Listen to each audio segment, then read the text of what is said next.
Have you heard the saying that no one has a longer to-do list than a toddler when it's time to go to bed? Kids want to play and they don't want to stop. They don't want to miss out. They have FOMO, not F.O.P.O. If you give a kid a bowl of chocolate ice cream, there will be zero procrastination present. But if you ask them to pack up their toys, they do it a lot slower than when they pulled them out in a fervor of excitement and desire. They don't want to go to bed, and so they will expertly, productively procrastinate. Hey you, I'm Mark, husband of one, father of three, maker of puns, climber of trees, grower of businesses, pitcher of tents, occasional cutter of cheese, word nerd, and lover of families. Oh no. Oh no, not yet. No. Oh, here he comes. Where's my oar?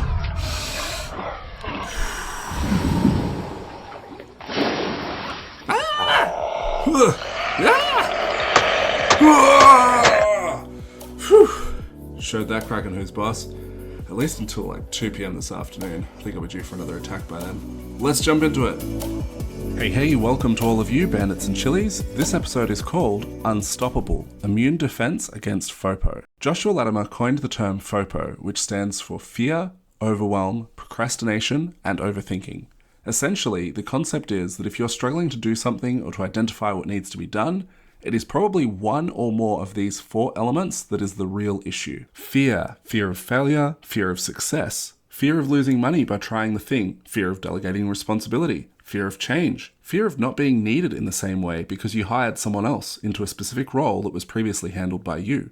Overwhelm, not knowing what to do or what to do next, not having a clear path, feeling conflicted about multiple ways to handle a situation. Procrastination, maybe it's doom scrolling, or maybe it's productive procrastination, in which you can justify to yourself doing something else that also needs to be done as a covert way of avoiding what really needs to be done.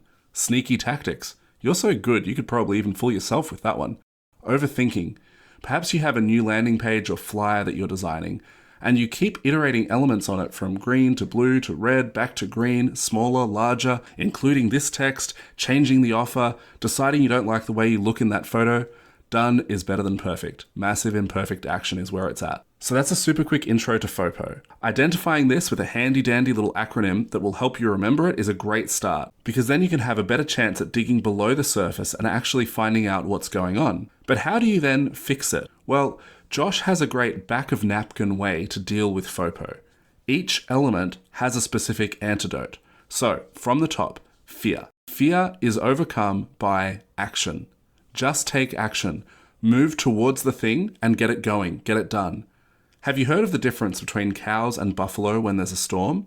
Cows sense the storm coming and react with fear. They may lay down in advance of the storm coming or even as it arrives, paralyzed with fear. Or they may attempt to run away from the storm. Buffalo, on the other hand, will run towards the storm. As the storm chases, catches, and passes over the cows, they will spend more time in the storm as a result. But the buffalo, by running towards it, will minimize their time in the storm. So when there's fear that is slowing you down or holding you back from taking that next step or hiring that employee or running that marketing campaign or looking in depth at your numbers for your business, don't run away. Don't lay down. Don't be paralyzed by fear. You are giving that storm additional power over you.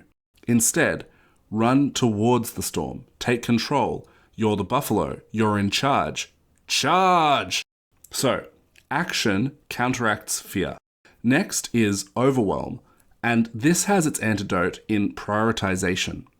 If you feel like you're drowning and you don't know what to do next, what issue to address, which person to say no to, or how you're going to find the time to do everything, stop. Take a deliberate break, maybe make a cup of tea or go for a walk, and then spend 15 minutes working out a priority list. What is the most important thing to do next? Which one thing needs your full attention? You can't give 10 things 10% of your attention each. That's just not how it works. So even though you feel as though you don't have the time, that is precisely when you need to make the time to take a break and work out where you can deploy your attention. If this is a bigger, more chronic issue, you may need to take a long weekend or a whole week break to go, take some space, get some distance, and find some clarity regarding what you need to focus on next. Prioritization can be its own challenge because it requires you to have a destination. Alice asked the Cheshire Cat, "Would you tell me, please, which way I ought to go from here?" The Cheshire Cat said, "That depends a good deal on where it is you want to get to." Alice said, "I don't much care where." The Cheshire Cat replied, "Then it doesn't much matter which way you go." Alice then said, "So long as I get somewhere." The Cheshire Cat, "Oh, you're sure to do that, if only you walk long enough." If you're having trouble identifying what your why is, what your purpose is, where you want to go, these can seem like such big questions that require such specific answers. But you can start with a quick sketch that will put you in the neighborhood of where you want to go to. You can worry about the street and house number later, but just move in the general direction. One way of doing this is by writing down things that fall into the categories of the Ikigai Venn diagram. Ikigai. It's a Japanese word that literally means alive worth, your meaning, your purpose. It is commonly depicted as a Venn diagram with the 4 key outer categories of what you love, what you're good at, what you can get paid for, and what the world needs. Writing things out into these categories can be very illuminating, and maybe you don't find the exact destination that you want to aim for in 7 minutes of doing this, but you'll be pointed in the right direction, and you can figure out the rest along the way. Another element with overwhelm is also a part of the antidote to procrastination. It is hunger, knowing what you want and how much you actually care about what you want. Take the time to connect this specific priority right now that needs to happen to your long-term why. What is it that's motivating you to do this? What do you want? How does this thing that you need to do now help you to get there? Have you heard the saying that no one has a longer to-do list than a toddler when it's time to go to bed? Kids want to play and they don't want to stop. They don't want to miss out. They have FOMO, not F.O.P.O. If you give a kid a bowl of chocolate ice cream, there will be zero procrastination present. But if you ask them to pack up their toys, they do it a lot slower than when they pulled them out in a fervor of excitement and desire. They don't want to go to bed, and so they will expertly, productively procrastinate. I need some water. You get them the water. I need to go to the toilet. Take them to the toilet. I'm hungry. You get them a snack. I need to make sure that my flamingo is all right. You check on the flamingo. Can you get me the bicycle blanket? You get the picture. They have their avoidance strategy down pat. So if you attempt to prioritize and this doesn't solve the issue, or if you are procrastinating, then it may require you to take a deep dive into what you want. Do you really want that? Or is that just something that you're telling yourself? Is that just what you think that you're supposed to say? Why do you want the thing that you're claiming to want? Build the desire, stoke your hunger. Lastly, we have overthinking. The antidote to overthinking is parameters. The number one reason why people overthink is because they can. You cannot overthink if the house is on fire. You are forced to make a whole bunch of really quick decisions. They're probably not going to be perfect decisions, but you do not have time to overthink them. So put some constraints in place. Use deadlines and accountability as parameters to channel your work. If this doesn't cut it, add some panic into the mix. Light a fire under yourself, perhaps publicly call your shot. Make a pledge or commitment to do something that you would hate if X does not happen by Y date. I'm referencing a little diagram of notes that I took when Josh was explaining this, and so I'm very conscious that this is a lot clearer from my little piece of paper in front of me than it will be for your ears. So to recap, F.O.P.O stands for fear, overwhelm, procrastination, and overthinking.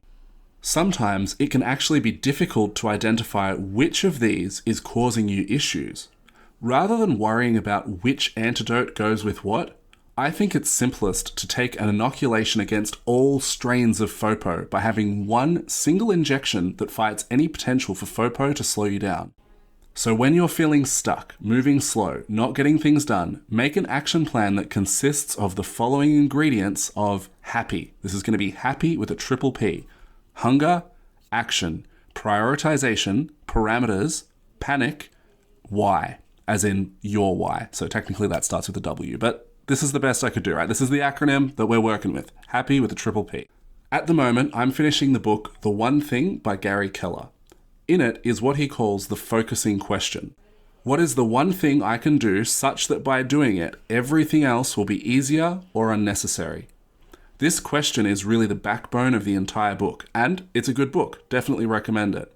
It's one of the books that shaped the thinking of James Clear, the author of Atomic Habits, And there's lots of echoes of that book in this older book. Anyway, various formulations of that focusing question are used as examples to highlight the key elements of the question which make it so powerful. Reading The One Thing is what made me think of combining these elements of happy into one kind of inoculation to combat each element of F.O.P.O. Don't worry, it's not an mRNA vaccine. It's perfectly safe. Anyway, to bring this to life, let's create a fictional character named Arthur. There he is, summoned into existence within our collective consciousness. Just like that, Arthur is wandering the corridors of your mind. Arthur, your fly is down. Great.